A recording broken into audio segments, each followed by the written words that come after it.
Hello and welcome back to another episode of Mystery Red Reads. I am your host, Mystery Red, and this is my disclaimer. This beta read in concrete is at the author's request. This video is for learning purposes. Today we're looking at a piece of original fiction. We are back with Chapter 2 of No Name Shattered by Dontrike. And we are going to get right in here really quick. If you're new here, please hit the like and subscribe button. You're welcome to comment on my read. If you're interested in doing a read or having a read done for you, I do first chapters free. I also do private reads, so if you're a little shy and you don't want to be out in the public, I can do that too.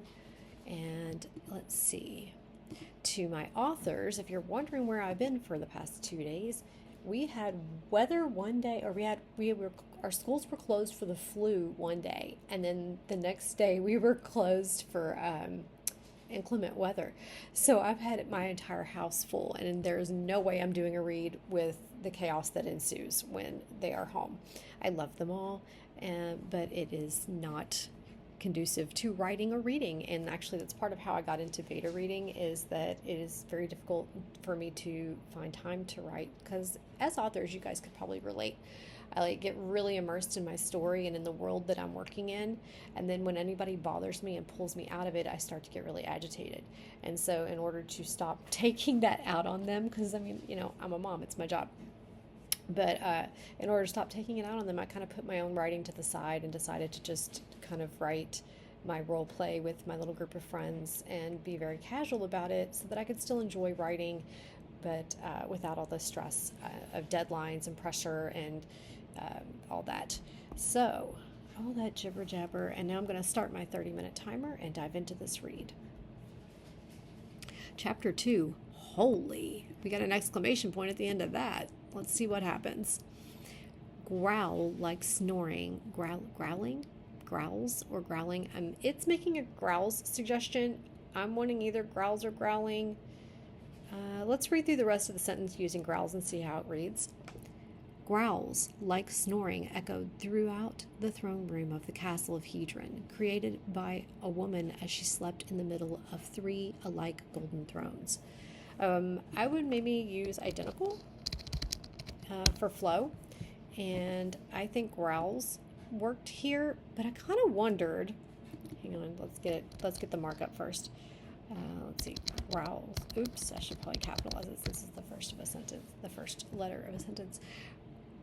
I almost wondered if it should be like growls, comma, like snoring, but it probably just would have been fine if I just had that S on there, so we're going to ignore that part. Growls like snoring echoed. Growl like. Oh, if you wanted to be growl like, it could be that way, I think, and that would have worked. Growls or growl with the hyphen would have connected the two, and then I would have gotten it right. Yes. Okay.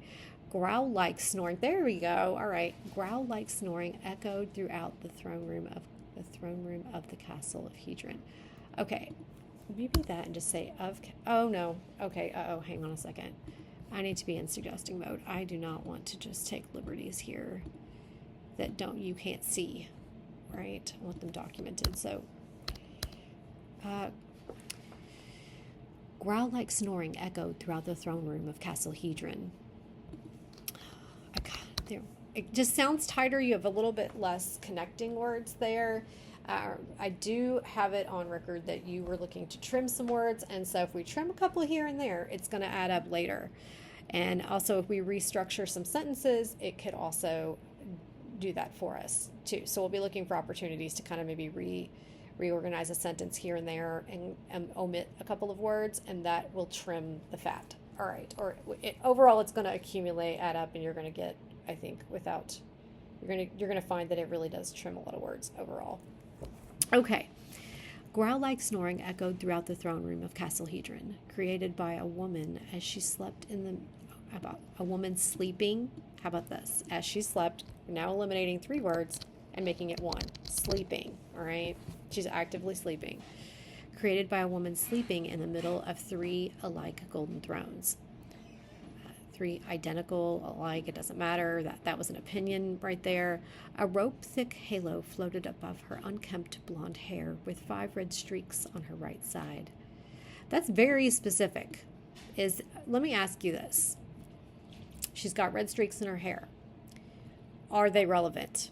Is it just a detail? Or do those red streaks do something? Do they come into play? How relevant are they? You have very specific detail, but it's a little bit extra, and I'm just wondering if you're looking to trim and it's not immediately relevant to the story, this is an opportunity.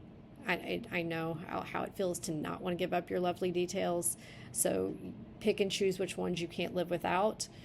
But a rope-thick halo floated above her unkempt blonde hair, I think sounds really nice, all right? And then you kept going, and you can omit 1, 2, 3, 4, 5, 6, 7, 8 words if you just end it right there.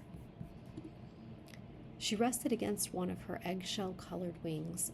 Okay, eggshell being one word or having a hyphen. I feel like it's one word. Eggshell, like if you look at eggshell paint, it's one word, all right? Now here's another thought. I think you can omit the word colored. And if you just said eggshell wings, it's the reader might for a second, because you're using the detail eggshell, an eggshell comes to mind.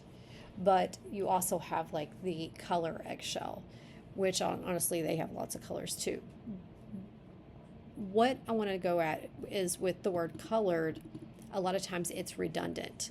Well, if we look to the left of it, we're going to find the color. So we don't have to have it. If you really want it, you can keep it. If another reader thinks you need it, fine, keep it. But a lot of times if we just let this color, we don't have to say it's a color because we know it's a color. I did this a lot in my writing. It is all over the place. And I do still have to, it's one of those things I have to screen for when I'm doing a scrub on, like I'm preparing a manuscript for submission to query. It's one of the things I'll scrub for. It's just a tiny little thing that it bothers me now that I'm aware of it. But once upon a time, I had a comment on one of my stories and said, it's redundant to say emerald colored when emerald is a color. And I was like, whoa. They're so right. So I was able to go in and, actually, I don't know that I went in on, I was able to apply that to my writing, and I probably do it less now, and I screen for it as well. But in my older, unedited, unrevised stories, it's still there. Okay. So let's see. She rested against one of her eggshell wings as the other draped over her like a blanket, perfectly showing her feathers ending in brown tips. Okay, so is all of this relevant? Are these details relevant? Is it to show that they all have different wing colors? I'm just kind of pondering. I don't dislike it. I love the visual. I love visuals. I love details. But if you're looking to trim, maybe we try making some of our details count, like making sure they count, and then trying to push ourselves to let go of some of the ones that we might not need. Let's see. She rested against one of her eggshell wings as the other draped over her like a blanket. What I think it is you've got enough to have a perfect sentence here, but then you keep going. And the detail's nice, but it feels a little bit excessive. In which case, if you trim 1, 2, 3, 4, 5, 6, 7, another 8 words. So you'll be cutting words quickly, and that's going to add up. It's something to consider. I'm just going to say musings in video, and you do what you like, of course. All right. Her guttural noises easily traveled. We're going to omit the adverb because we're looking to trim. Her guttural noises traveled down the long hall, reaching all the way to the massive red oak doors at the other end, where the muffled yells of a frustrated woman were on the other side. The doors swung open with a dark force as Queen Alana barged in with a man dressed in guard armor and a short halberd on his back. Okay. So this is a long sentence. And as I was trying to continue to read, all right, but in the back of my mind, I'm like, oh, that was a long sentence. And then here we get in, and it looks like we're going to have another long sentence. And so I'm inclined to go back and be like, all right, is there an opportunity to break this into 2 sentences? And is there an opportunity to break this into 2 sentences? It's very simple if we can find a spot. So we could look at it for a second, or I could just note it and we could move on. Let's give it one pass. And if I was gonna be indecisive about where to break it, then I'll just put a note on it. Her guttural noises traveled down the long hall, reaching all the way to the massive red oak doors at the other end, period. From the other side, muffled yells of a frustrated woman. You know, you could rework this. Like, I think you could end this sentence right here. And then, oops, I did not mean to do that. And then start and like rework this part right here into a second and separate sentence. That's what I'm going to suggest. And so what I'm going to do is highlight this spot right here and just put musings in video. All right. The door swung open with a dark force as Queen Alana barged in with a man dressed in guard armor and a short halberd on his back. The spear's blade made of jade, his right... No. Okay, I would stop this sentence right here. End it right here. And then say, his spear's blade. Jaden blade, maybe? What? Okay. So we're trying to give the detail that he has a jade blade. Let's see. All right, a short halberd on it. Okay, let's think about this for a second. Okay. The door swung open with a dark force as Queen Alana barged in. A man dressed in guard armor and a short halberd on his back. Okay. Trailing her? I mean, maybe these details can be worked in as we get to know him. If he's going to have a speaking part and become part of the story, and we're going to get to know this character, we could possibly work in these details elsewhere as they're not immediately relevant. We know that he has a short halberd on his back. We could notice his swollen eye when another character, whatever character's point of view we're in, when they look at him, they could observe that eye then. Right now, you could still do this, but I feel like something should be here. Let me just try this and see if it explains where I'm going. The door swung open with a dark force as Queen Alana barged in chased by a man, with a man dressed in a guard armor and a short halberd trailing her. Okay, at her heels or trailing her. All right, he's right behind her. So that I was looking for that action of what this guard was doing, and I didn't get it. Instead, I got a detail of what his spear looked like and his eye.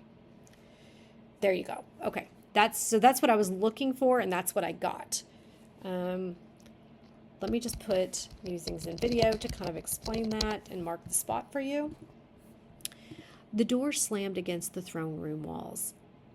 All right, now, when the door swung open with a dark force, I kind of already got the door slamming, so I don't think we need that. I would just omit the whole sentence. The thundering boom of the door startled the sleeping archangel, causing her to fall out of the throne.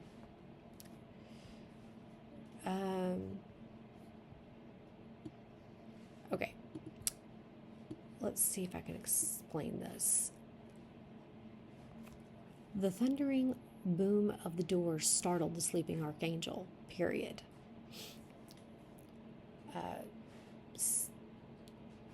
Flailing, she tumbled out of the throne. Okay. So causing feels the word causing feels like a play-by-play. It feels like I'm observing it. I'm not immersed in it. Okay. It feels telling. Whereas you can show her falling out by she gets an action. She's startled. Now she's flailing. I can kind of get this visual of her kind of scrambling and then kind of just tumbling out of the throne. All right. So flailing, scrambling, something like that, and it makes it more active and therefore pulls your reader in closer. I hope that is a good explanation of my thought process surrounding that suggestion. And I'm just going to put musings in video to mark the spot for you. And then we're going to go on. Get up, Charlotte, Alana shouted, the anger carrying her anger. Okay, so Alana yelled. It seemed to me, all right, demanded? Maybe she's demanding it, all right? Alana demanded, because she's, I was thrown a little bit by yelled because I'm looking for an exclamation point, but obviously if it's her dialogue tag, she's not going to have that. So I want to read it with the right tone. Get up, Charlotte, Alana yelled, her anger carried by the acoustics of the room, while she walked along a purple rug covering white marble. Okay, so the detail of the purple rug covering white marble is not pertinent to Alana shouting. All right, her anger carried by the acoustics of the room. I would omit all of this. All right, you're going to hate me. I know it, because I love all the pretty words and all the details, but we have to tuck them in subtly. We have to work them in. Just think of it like fabric, and you're weaving each thread. You want every word placed exactly where you want it to get the impression, so that when the threads come together, you get the overall sensation. Your reader gets the sensation that you want. Okay. On each side of the hall stood enormous pillars that stretched to meet the ceiling high above them.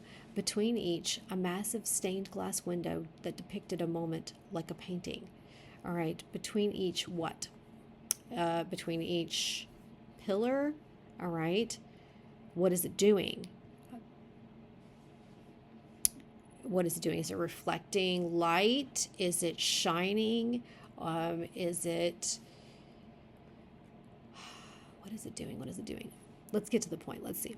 On each side of the hall stood enormous pillars stretching to meet the ceiling high above them. All right, so if you change this to stretching, it becomes active. Stretching. All right, and let's keep trying again. On each side of the hall stood enormous pillars stretching to meet the ceiling high above them. I kind of want a period right there, but we're going to keep going. Between each, something, a massive stained glass window that depicted a moment like a painting. Between each, I don't want to say stood, because they're not standing on like feet or perched on something. I'm guessing, they're windows in the wall.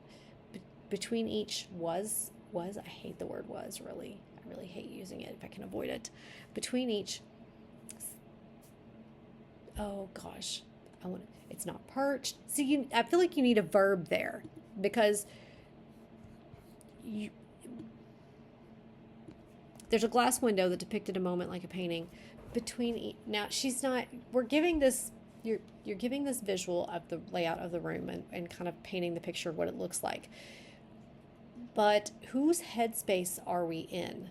Who is the narrator here? We're third person limited, but which character's mind are we in? Are we in the mind of the sleeping angel? Are we in the mind of Queen Alana? Who are we? We have an omniscient observer here. The reason I'm saying that is because if we pick a character whose point of view we're in, then we get drawn in. That pulls the reader in a little bit closer, okay? And then they start to experience this story through that character's eyes. Right now, I feel like an omniscient observer, which I guess is fine. There's no rule against that, and it is it's a valid point of view, yeah. So anyway, let's think about this a second. On each side of the hall stood enormous pillars stretching to meet the ceiling high above them. Between each lay a massive stained glass window that depicted a moment like a painting. See, I kind of wanted a verb there, but obviously a window doesn't do anything. It's just there. So it's inside the wall though. You get my point. I'm kind of like wanting something there. I don't dislike this. Between each pillar was a massive stained glass window. I hate the word was in there too. Maybe it's fine and I'm overthinking it, so I'm going to let it go. I'm not even going to mark it because it could just be my brain. I trim words wherever I can, so at the same time, but I wasn't, it doesn't, like Grammarly's not flagging it. I'm going to quit harping on it. I apologize. All right, we're going to move on. we're going to realign my brain and say, okay, we discussed that one. We're going to move on now. All right. Each glittered the ceiling and the map of the kingdom painted upon it in vibrant colors. Okay, so here's the verb of what the window was doing. It came later. All I needed to do was keep reading, but it feels like an afterthought in this position. So let's think about this a second. I kind of wanted this sentence to end right here. All right, and so here I'm not harping on it again because I kind of got what I was looking for a sentence later, but it felt a little too late. So let me just hang on a second. On each side of the halls stood enormous pillars stretching to meet the ceiling high above them. And then you start a new sentence. Between each glittered a massive stained glass window depicting a moment like a painting. Okay, now is the painting, is the image is of the map? So what I would suggest is playing with this for a couple of reasons. I suggest making this its own sentence apart from this end of this here. Start a new one. You can start it with the word between. All right. And try to pick out the most important parts of what you want them to know about the windows. I'm thinking it's that the kingdom is painted upon it. Okay, it's in there. And that'll let, if you, I'm kind of thinking my bunny might have escaped. Nope, she's just playing with boxes. Okay. Reword this and that's going to help you cut some words. All right. And I think you're going to like the outcome of it when you do the reworking here. Pick the parts that you like the best. Like I love the glittered was the verb of what I wanted it. I wanted it to do something. What was it doing? It was glittering. Okay.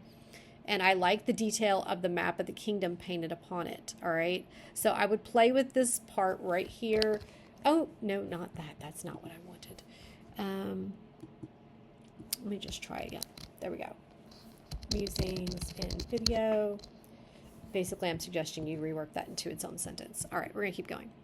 Charlotte held her head from the acoustic assault, groaning in pain. Now, you've got acoustics mentioned twice, and it's a word we don't use very often, so it's likely to be noticed. I'm going to point that out to you. You do what you want with it, but I'm just going to point it out. It's one of those things we don't say very often. It could be fine. I'm just going to point out, you think about it. Charlotte held her head. Now, if she said, get up, Charlotte. We know Charlotte's the angel that fell out off the throne. We don't necessarily need to say why she's holding her head. And so you could just eliminate that, and then you're trimming some words in addition to it. Okay, so there's an opportunity right there. Charlotte held her head, groaning in pain. I kind of wondered if she was holding her head. You said you told that it was from the acoustic assault, but initially when she held her head, I kind of thought maybe she hit it when she fell off the throne and onto the floor. But anyway, that was a reader thought. Now, groaning in pain. I would say with a groan. Whenever I say in pain, or there's going to be a couple things that tail end, sometimes there's these little words at the end of sentences that are kind of like extra that we don't need. This is one of them because she's holding her head from an acoustic assault. We understand that that's painful. We don't need to say that it's painful if it's self-explanatory. All right. And then maybe if she wants to make a noise, I'd say with a groan. Charlotte held her head from the acoustic assault with a groan. It feels extra. You probably don't even need it. And you're looking to trim, so I would just cut it. There we go. Charlotte held her head from the acoustic assault, period. I'm up. She swayed while bracing herself against the center throne, barely keeping her eyes open. You better have sobered up, princess. We have work to do, Alana yelled. Okay, so Alana yelled earlier, and you had some different word options up there above, but I'm going to go ahead and highlight it for you so you can see it and give her a different tone of voice to work with. You had lots of options in the first time I mentioned or pointed out the word yelled. I didn't really want it back there. I wanted something else, but that was my personal preference. And there's nothing technically wrong with it. But since I mentioned it there and it's here again, it may be worth looking at as you pick which one to keep and which one to ditch. Alana yelled as she sped down the hall, near stomping as she came up to Charlotte. Don't have her near stomping. She's mad, so she's stomping. All right, let's go for it. Stomping as she approached Charlotte. Okay, came up to. You can swap 3 words out for one. I don't know why why do I have a U? Okay, let's try this again. There we go. All right, we have one word that does the work of three. Perfect. Charlotte. Oh boy. Okay, so we got a long sentence, multiple actions. Let's read it through and see how it goes. It might be fine. It happens. You better have sobered up, princess. We have work to do, Alana yelled as she sped down the hall, near stomping as she came up to Charlotte, grabbed her by the arm, and pulled her to the nearest window. All right, it works. It works with a couple of trimmings when you swap out that second yelled and omit near and approach. Let's try it out. You better have sobered up, princess. We have work to do, Alana shouted as she sped down the hall, stomping as she approached Charlotte, grabbed her by the arm, and pulled her to the nearest window. Okay, I like her action. I like the action there. Let's see. Alana yelled, speeding down the hall. I'm thinking these three words right here could be more active, and you could do speeding, stomping, which you've got stomping here already. You might be able to trim this. Alana yelled, stomping down the hall as she approached Charlotte. Yes. Really, you could move stomping up here in place of as she sped and make it more active. By doing that, you draw your reader in a little bit closer. All right, so here is where stomping could go. And let me try it. Let me just try it. Let's see what happens. You better have sobered up, princess. We have work to do, Alana shouted, stomping down the hall as she approached Charlotte, grabbed her by the arm, and pulled her to the nearest window. Charlotte could barely keep pace. What are you doing? Let go of me. I set him up. Oh, son of a bitch. Warm. Okay, I have to laugh because we have an angel cussing and I love it. Okay, anyway.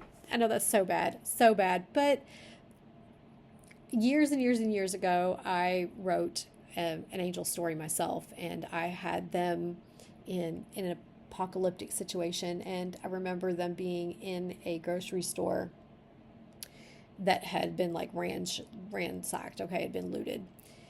And they come across, there's two of them, and they come across this little like figurine of like a cherub angel, like the typical thing of how they're depicted.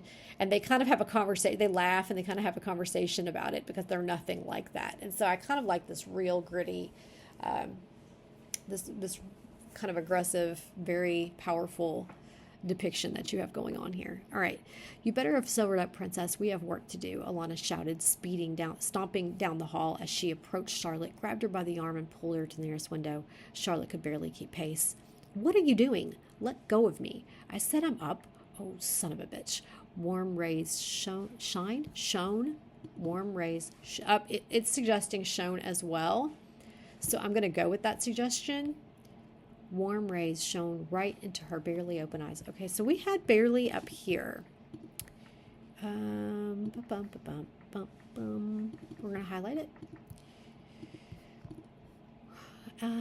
Warm rays shone right into her eyes. All right, so if it's shining in her eyes, we know they're open. So that's redundant. Warm rays burnt. Why would you say they burned her eyes?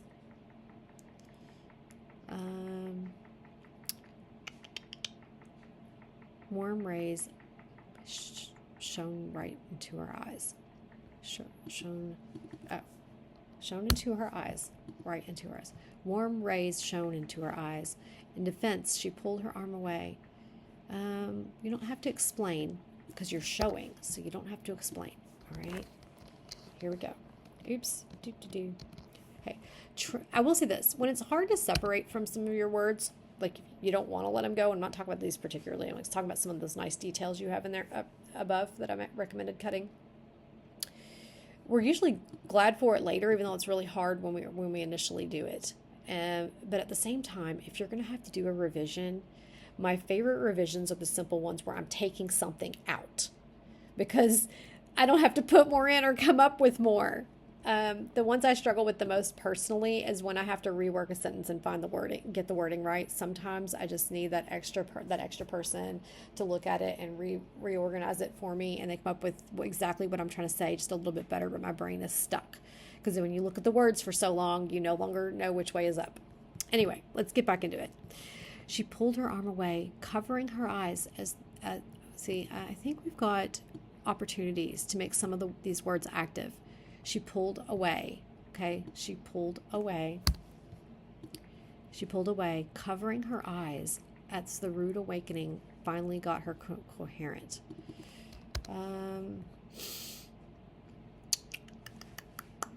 Forced her, maybe? I feel like it's rude that you...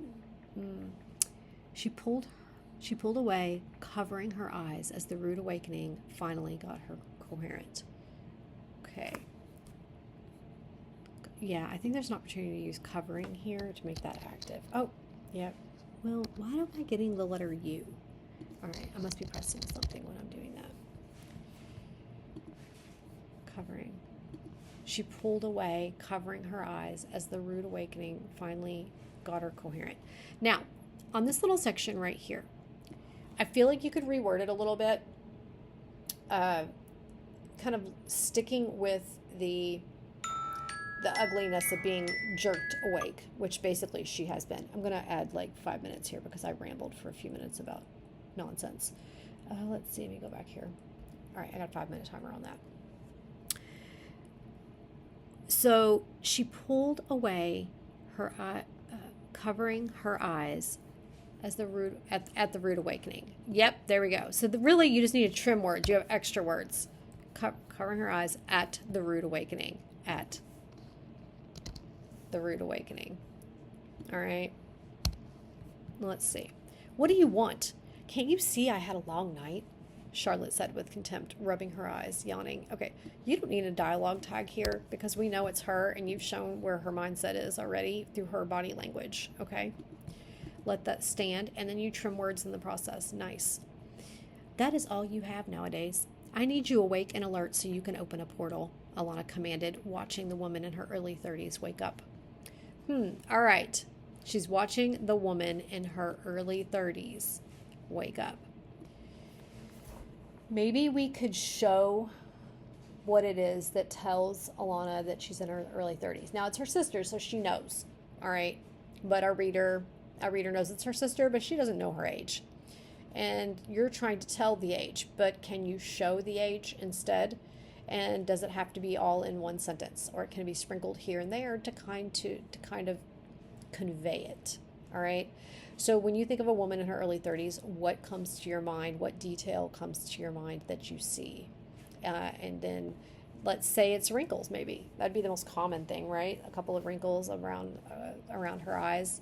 Maybe Charlotte has pretty eyes and Alana commands and notices watching. No, maybe her, what is a detail? Pick a detail. And then pick what that detail does and how Alana sees it. I'm trying to figure it out for you, but I really can't because I don't know what you had in your vision, in your visual. So I'm like trying to make it up, but I don't know. You do. So I have to let you do it. All right. I'm just going to say musings and video on that. I do not mean to do that. I don't mean to do that. Let's see. There we go. And that suggestion that I just gave you is one of the ones that I will spend forever working on. Reorganizing words, rearranging them. I'll sit there forever. Okay. Why? You're fast enough to get almost anywhere in the kingdom in a few hours. Why do you need me? Charlotte looked at Alana. All right, so, shh. You've got anger on her face. This is telling. Show me the anger through her body language or her facial expression. Now, I'm guessing we're in Alana's point of view. Because I kind of, why do I feel that way? I kind of do. I guess it's because Alana's kind of driving the scene, all right? She's driving it right now. Charlotte's kind of just in there, but we're not in Charlotte's headspace. Although we don't really have internal thoughts from Alana at this point either, just to point that out to you. Whichever one, whoever's whoever's headspace we're in is the one that should be having some internal thoughts, and you can go through and look where you have the opportunity to insert them to make it clear to your reader whose point of view you're in. Now, if we're omniscient, we're omniscient. Let's keep rolling. That is all you have nowadays. I need you awake and alert so you can open a portal, Alana commanded. And we talked about that. You could just end that sentence right there and it would be just fine. And you can trim all this extra and that makes less work for you. So you have options. Why? You're fast enough to get almost anywhere in the kingdom in a few hours. Why do you need me? Charlotte glared at Alana. There we go. So, see, the way that she looks at her can show her anger. So I'm suggesting that you trim this off. Oops. Not the A. We need to keep the A. How do I don't know how to undo that. Can I, a little, there we, nope, I need all that. Okay, there we go. Now, what I'm suggesting is right here, pick a verb that shows anger through the action. Got it? Pick a verb that shows anger through the action. Okay. Example, glare. All right. It's very, don't say glared daggers. All right. I don't know if I've talked about that yet or not. And it is definitely in my very, very, very, very old writings. All right. But it's not in my new stuff. My newer writings. Now, I do a role play and a couple of my partners might use it, but I don't use it anymore because it's so overdone that I feel like it doesn't do your writing justice. It's detracting, and it's also a distraction to other authors that are reading that look for a high quality writing, if that makes sense to you. It's an overdone phrase, and so I try to avoid it. So don't say glared daggers, just say glared. All right. Or pick another verb that shows her anger. All right, rather than telling me that she's angry after the fact. Are you serious? You could not have forgotten what was said to you. What am I saying? Yes, you can. You smell like a barrel of rum. Look at the moon, you daft girl. Alana pointed to the sky. All right, because you got an echo on moon. You could just say pointed upward, pointed to the sky. You have options there.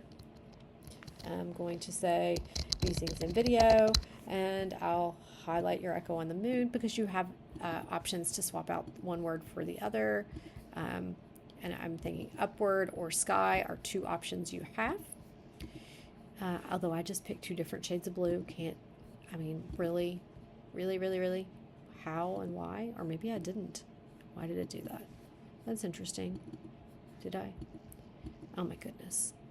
I'm a little mess right now. No, I didn't. That's interesting. It looks very different. Okay, anyway. Alana pointed upward, barely okay, so you're saying, okay. Alana pointed to the moon, barely visible by the sun coming up. Now, you could say, Alana pointed to the fractured star, barely visible, or eclipsed by the sun. Nearly or almost eclipsed by the sun. You have options. Because barely visible, eclipsed would work. And it omits your adverb. So, partially eclipsed, I don't know. Partially is an adverb too. So, almost eclipsed. Almost, I keep wanting to tuck another adverb in there. Almost entirely. See that? I'm wanting to put adverbs in there too. Alana pointed upward, or pointed to the fractured star. Eclipsed. Nearly eclipsed by the sun. And you could say rising sun.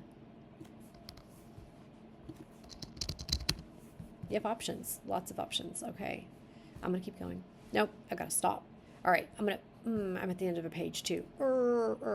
Okay, let me highlight. I better not. Okay. Oh my goodness, why did it only highlight part?